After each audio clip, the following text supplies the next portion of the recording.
French அரசு கலை இலக்கியத்திற்கான chevalier விருதை எனக்கு அளிக்க மனமும் வந்துள்ளது. பெருமிதத்துடன் நன்றியுடன் பணிவுற்று அவ்விருதினை ஏற்கிறேன். அவ்விருதின் பெருமையை தமிழக மக்களுக்கு அறிமுகப்படுத்திய ஐயா சிவாஜி கணேசன் அவர்களையும் வடநாட்டு பாமரரும் அறியச் செய்த காலம் சென்ற சத்யஜித் ரேவையும் என் கரம் கூப்பி வணங்குகிறேன். இச்செய்தியை எனக்கு தெரிவித்த இந்தியாவில் உள்ள பிரெஞ்சு தூதர் மாண்புமிகு அலெக்சாண்டர் ஜீக்லர் அவர்களுக்கும் எனது நன்றி.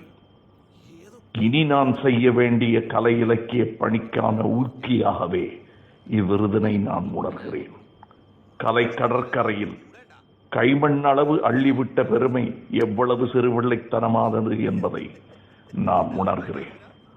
வயதிலாது என்றும் ஆர்ப்பரிக்கும் கலைக்கடல் அலைகள் இத்தகைய தருணங்களில் கரை மோதி என் போன்றோர் முகத்தில் தெளித்து பெருமித மயக்கம் கலைத்து உதடும் நனைத்து உப்பிட்டவரின் நினைவை உணரச் செய்கிறது.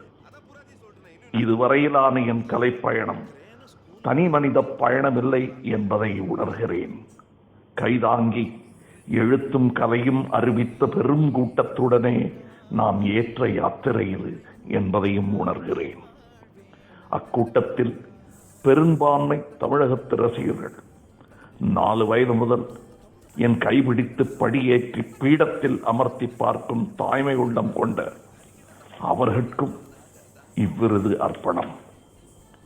என்னை பெற்றோரிருந்து பார்க்கவியலாத குறை என் குடும்பத்தில் எஞ்சிய பெரியோரும் இளையோரும் என் சிறு வெற்றிக்கும் ஆர்ப்பரிக்கும் என் ரசிகர் கூட்டமும் போக்கிவிடுகிறது.